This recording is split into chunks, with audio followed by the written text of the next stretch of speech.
Assalamualaikum warahmatullahi wabarakatuh. Perkenalkan, nama saya Arsita Mutiara, NPM 18160019. Baik, di sini saya akan menjelaskan konsep pembelajaran mikro. Hakikat pembelajaran mikro, simulasi pembelajaran atau pembelajaran mikro berasal dari kata yaitu mikro dan teaching. Mikro berarti kecil, terbatas, dan sempit. Sedangkan teaching berarti mendidik atau mengajar. Micro teaching adalah salah satu pendekatan atau cara untuk melatih penampilan pengajar yang dilakukan secara mikro atau disederhanakan dalam waktu akomodasi yang terbatas atau miniatur mengajar. Unsur-unsur pokok pembelajaran ada 4, yaitu yang pertama, tujuan dan kompetensi, yang kedua, materi yang harus dipelajari siswa, yang ketiga, metode dan media, dan keempat, evaluasi. Tujuan dan manfaat pembelajaran mikro. Untuk memahami manfaat pembelajaran mikro sebagai salah satu pendekatan pembelajaran dalam rangka mempersiapkan dan meningkatkan keterampilan mengajar.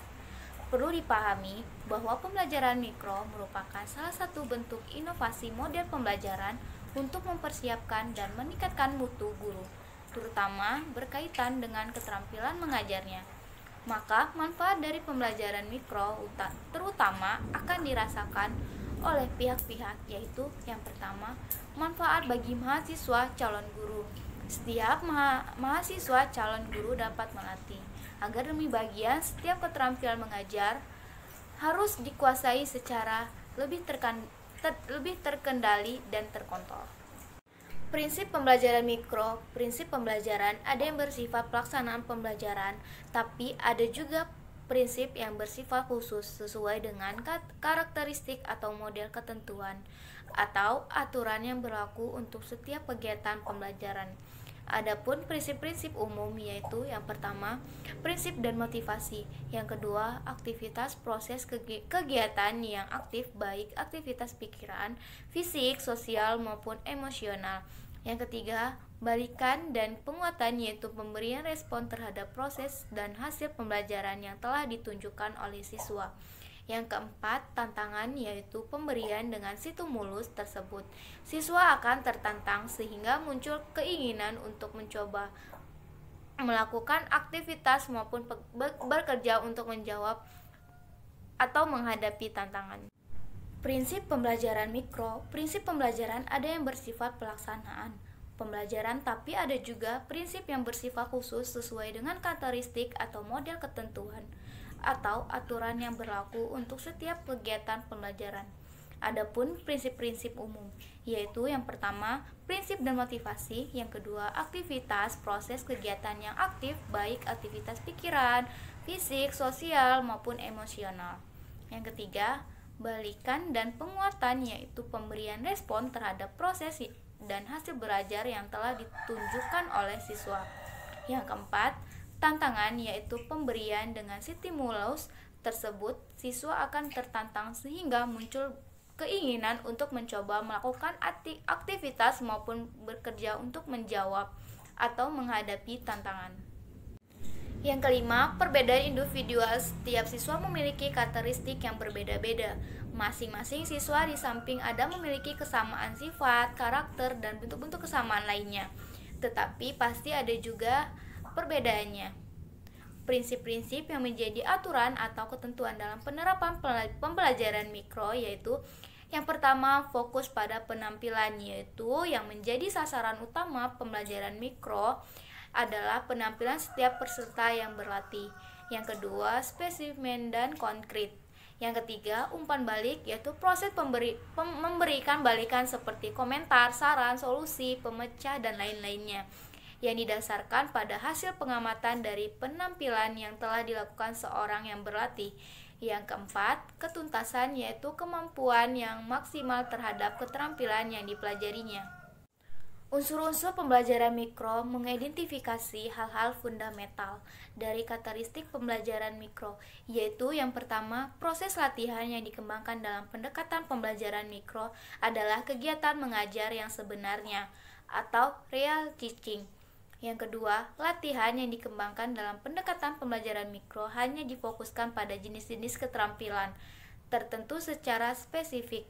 sesuai dengan apa yang diinginkan oleh setiap yang berlatih atau atas dasar saran yang diberikan oleh pihak supervisor. Yang ketiga, kontrol yang ketat, cermat, dan komprehensif relatif mudah dilakukan dalam pembelajaran mikro karena setiap peserta yang berlatih hanya memfokuskan diri pada jenis keterampilan tertentu. Pembelajaran yang pertama, pembelajaran dalam kurikulum 2013. Yang pertama, tematik terpadu. Pembelajaran tematik terpadu adalah pembelajaran terpadu yang menggunakan tema. Yang kedua, pendekatan saintifik dalam pembelajaran di sekolah dasar mulai dari kelas 1 sampai dengan kelas 6. Pendekatan saintifik adalah pembelajaran yang mendorong anak untuk melakukan keterampilan ilmiah.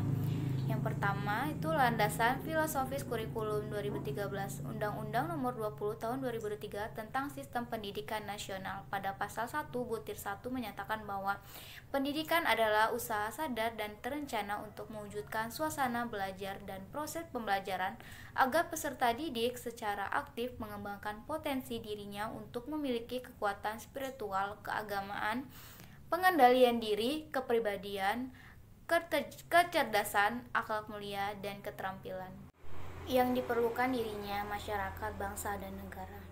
Kurikulum untuk dikembangkan berdasarkan pandangan filsafat eksperimentalisme harus mendekatkan apa yang dipelajari di sekolah dengan apa yang terjadi di masyarakat.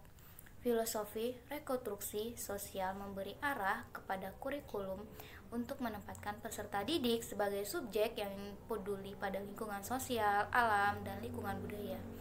Yang kedua, landasan yuridis.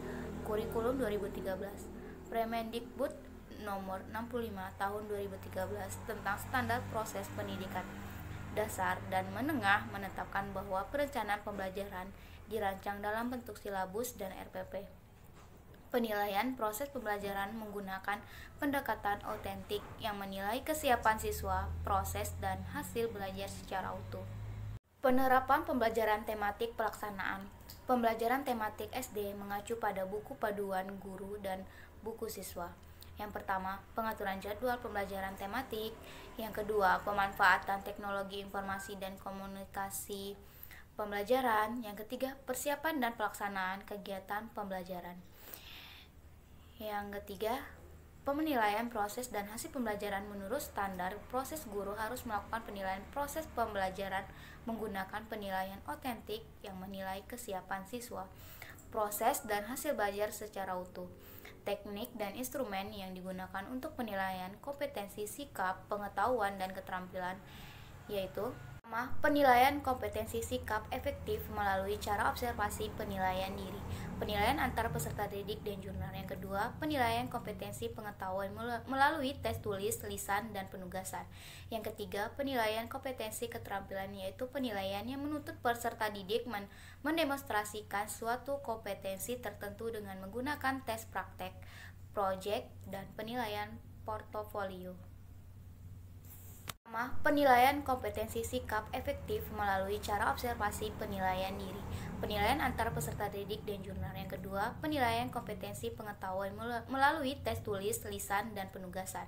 Yang ketiga, penilaian kompetensi keterampilan yaitu penilaian yang menuntut peserta didik mendemonstrasikan suatu kompetensi tertentu dengan menggunakan tes praktek, proyek, dan penilaian portofolio. Keterampilan dasar mengajar. Keterampilan membuka pelajaran ada dua hal yang penting yang perlu dicermati. Sasaran dari kegiatan membuka pembelajaran yaitu menciptakan suasana siap mental, yaitu kondisi psikologis siswa agar sejak awal pembelajaran sudah terbangun kondisi psikologis yang siap untuk belajar. Yang kedua, menimbulkan perhatian siswa yaitu proses untuk mencurahkan segala perhatian dan pikiran siswa pada pembelajaran yang akan dilakukan. Keterampilan mengelola kelas. Kelas merupakan wahana paling dominan bagi terselenggaranya proses pembelajaran bagi peserta didik. Keterampilan mengelola kelas adalah keterampilan guru dalam menciptakan, memelihara kondisi belajar yang optimal, serta keterampilan mengembalikan kondisi belajar ke kondisi yang optimal bila terdapat gangguan dalam proses belajar, baik yang bersifat gangguan kecil dan sementara maupun gangguan yang berkelanjutan. Keterampilan menggunakan media atau alat. Komponen media atau alat pembelajaran. Yang pertama, media audio, alat bantu pembelajaran yang mempunyai sifat dapat didengarkan oleh siswa, misal radio dan TV recorder. Yang kedua, media visual, alat bantu pembelajaran yang mempunyai sifat dapat dilihat, misal peta gambar, pemandangan grafik, dan benda nyata. Yang ketiga, media audio dan visual, alat bantu pembelajaran yang mempunyai sifat dapat dilihat dan didengarkan oleh siswa, misal televisi, film, video. Penggunaan media alat pembelajaran. Yang pertama, agar proses pembelajaran yang sedang berlangsung dapat berjalan dengan tepat dan berdaya. Yang kedua, untuk mempermudah bagi guru dalam menyampaikan informasi materi kepada peserta didik. Ketiga, untuk mempermudah bagi siswa dalam menyerap atau menerima serta memahami materi yang disampaikan oleh guru. Prinsip dari menggunakan media atau alat pembelajaran yaitu yang pertama, tidak untuk menggantikan posisi guru dalam proses pembelajaran. Yang kedua, bervariasi, artinya media pembelajaran yang digunakan mampu mendorong sikap aktif peserta didik dalam pembelajaran. Tidak ada media yang paling baik untuk semua tujuan, sehingga baik bila variatif. Ada beberapa keterampilan lainnya dalam keterampilan dasar mengajar, yaitu keterampilan menjelaskan, keterampilan variasi stimulus, keterampilan bertanya, keterampilan memberi penguatan, keterampilan membimbing diskusi kelompok, keterampilan mengajar kelompok kecil dan perseorangan, keterampilan menutup pelajaran.